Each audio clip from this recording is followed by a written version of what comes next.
Shënimi i fundit është i lidhur me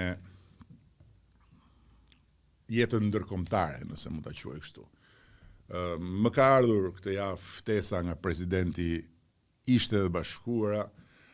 për të vizituar Washingtonin në ditët në vijim, për atë që e kam paralajmëruar kur ajo tufa e bombave artizanale plaste dhe kërciste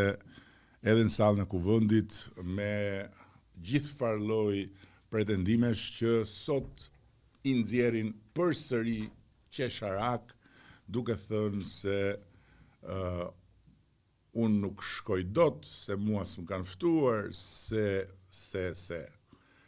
Dhe faktikisht, siç e paralajmërova, do të jem në Washington për themelimin zyrtar të Bordit Paqes dhe për fillimin e aktivitetit të atij bordi, ku Shqipëria ka privilegjin të jetë shtet themelues dhe ku Shqipëria nuk do të kontribuojë me para për të antarësuar apo për të qëndruar si antare përhershme, po kontribon me dinjitetin dhe me atë që e ka bërë të respektohet ndërkombëtarisht dhe të ftohet deri në këtë nivel kaq të lartë të diskutimit mbi të ardhmen e paqes.